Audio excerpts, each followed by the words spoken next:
Today is Monday, November 17, 2025, normally a dead silent day inside the Southern District of New York.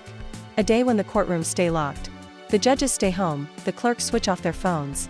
And the entire federal courthouse sits in absolute stillness, but not today, because today, that silence has been broken wide open by an emergency so explosive that SDNY was forced to unlock its doors on a day it was never supposed to operate. Today is the day Sean, Diddy, Combs walks into consequences he never thought he'd face. Today, the foundation of his empire cracks, again, all because of one small, silver-capped bottle tucked beneath his prison pillow. The moment word spread that Diddy was caught with alcohol inside Fort Dix at exactly 2:17 a.m. on November 7, panic erupted. Officers froze. The warden lost color in his face. Logs stopped making sense. Surveillance footage was rewound over and over like a scene from a disaster film, and before sunrise, the violation report landed on the desk of the one man who could change the rest of Diddy's life with a single decision. Judge Arun Subramanian. A judge who had already warned him. A judge who had shown restraint. A judge who, on October 3, 2025, sentenced him to 50 months, far less than the decade the prosecution demanded. But today, those warnings, that restraint, that mercy, none of it matters anymore, because the alcohol bottle didn't just break a rule. It reopened everything. Outside, reporters storm the courthouse steps. Microphones shake in the freezing November wind. News vans hum. Cameras explode with flashes. And the murmurs are the same everywhere. He ruined his own sentence. The judge won't let this slide. Inside, under harsh fluorescent lights, officers get ready to escort Diddy back into the courtroom he thought he'd never return to. The world remembers it all. The May 5th trial kickoff, the 34 witnesses, the 29 long days of testimony, the July 2nd verdict, the media storm, the October 3rd sentencing, the transfer to MDC Brooklyn, the move to Fort Dix, and now, the disaster.as. Diddy steps out of the transport van, chains rattling with every movement. The weight of the past year crushes him. He knows why the judge is furious. He knows why the courthouse is open on a federal holiday. This isn't a small violation, this is the kind that shakes his sentencing to its core. But before we dive deeper, make sure to like this video, subscribe to the channel, and hit the bell icon so you never miss updates like this. Now, let's continue. The courthouse doors slam shut behind him, echoing through the halls. Every head turns. Every reporter leans in. Every attorney braces themselves, because this time, Diddy isn't fighting for leniency. He's fighting to prevent the court from erasing the rest of his life. Fort Dix. November 7th. What started as another quiet night turned into a federal emergency. Dim lights. Slow patrols. Nothing unusual, until 2:17 a.m. a correctional officer stopped at Diddy's bunk for a simple pillow check. Nothing special, but the moment he lifted that thin pillow, he froze. There it was, a metal-capped bottle gleaming under the fluorescent lights like a warning, not a misunderstanding, not a mistake. A federal rule shattered. The officer couldn't speak at first.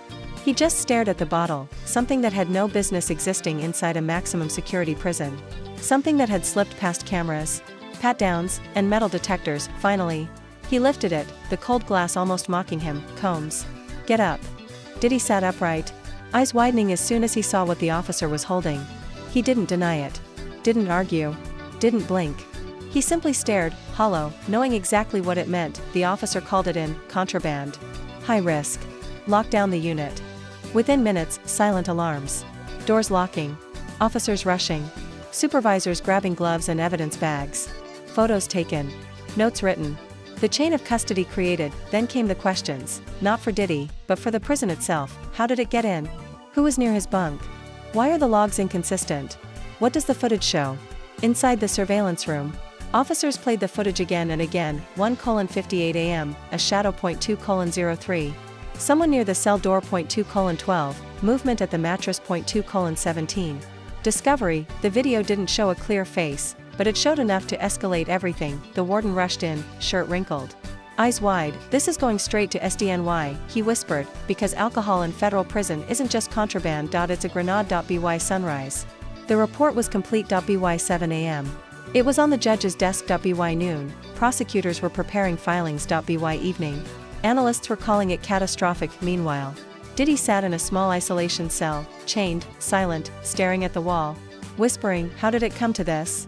But explanations didn't matter. The system wasn't looking for answers, the system was preparing punishment, because this time, the judge wasn't choosing how long Diddy stays in prison. He was deciding whether Diddy ever walks out again. Inside Fort Dix, the investigation only got more intense.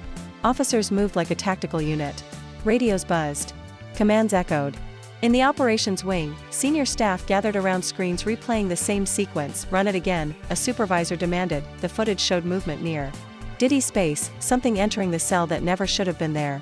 Logs were pulled, and they made everything worse. A door opened at 1:59. A.m.no entry recorded. A motion sensor tripped at 2:03. No officer logged in. A camera flickered at 2:14. Then the discovery. This looks like staff involvement, the warden muttered, but even that wasn't the biggest problem. The bottle was under Diddy's pillow. In his possession. That alone triggered maximum consequences. At the evidence table. Officers stared at the sealed bottle. This is going to destroy him, one whispered. It already has, another replied. Word spread through the prison like fire. He's done. The judge won't play with this. He threw his own sentence away. Meanwhile, Diddy sat alone, replaying every moment. May 5 th. Cassie's testimony, July 2 ND, October 3 RD, his transfer, then Fort Dix, then the bottle. He remembered the judge's warning. Any violation will be handled severely. And now the Bureau of Prisons had already sent everything to SDNY, photos, footage, statements, the sealed bottle. When Judge Subramanian received the report, he didn't wait for normal hours. He didn't wait for Tuesday. He didn't wait for anything. He ordered an emergency hearing for Monday morning, not to ask questions, not to ask for explanations, but to decide whether Diddy ever leaves prison again. The moment the report hit New York, the media didn't react, they exploded. By 6:42 a.m.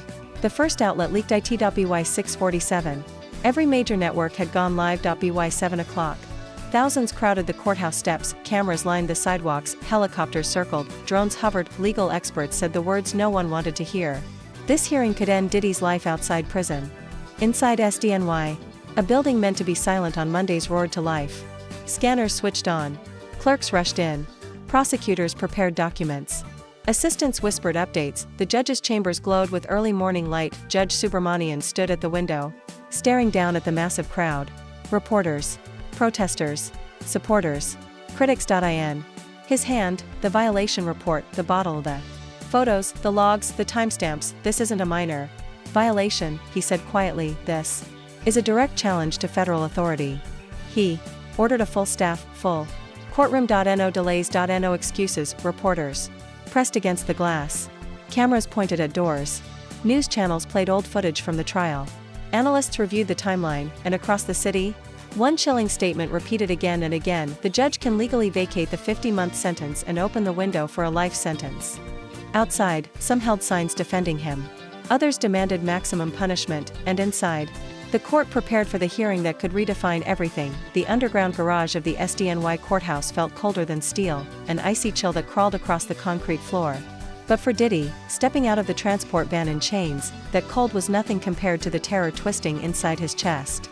The moment the van doors opened, he was hit with a wall of blinding lights, heavy footsteps, and hard, unsympathetic faces. U.S. Marshals formed around him like a cage, their expressions firm, controlled, and ready for anything. Each step Diddy took made his shackles rattle loudly, the metallic clinks echoing through the garage like reminders of the freedom he'd already lost, and the future that was slipping away even faster. He kept his head lowered, but he didn't need to look up to feel the weight of every stare on him. They all remembered him from his sentencing just weeks before. But this wasn't sentencing day. This was the aftermath. This was the fallout from a mistake that could bury him forever. As the marshals guided him through the long hallway toward courtroom 12B, the shadows seemed to stretch across the walls, twisting like they were reaching out to pull him back. His mind obsessed over the image he couldn't escape, the silver-topped bottle being raised into the air by that guard. That single object. That single second. That single choice. Halfway down the corridor, he saw a familiar silhouette waiting near the courtroom door. Mark Agnifilo, his attorney, his final thread of hope. But Mark didn't look hopeful. His shoulders sagged, his tie hung crooked, his face pale like he hadn't slept in days. The moment Diddy reached him, Mark stepped close, whispering with urgency and fear tangled in every word. "Sean, you need to stay calm in there. No outbursts, no reactions, no arguments. If you lose control, they'll use every second against you. Hold yourself together. I'm begging you."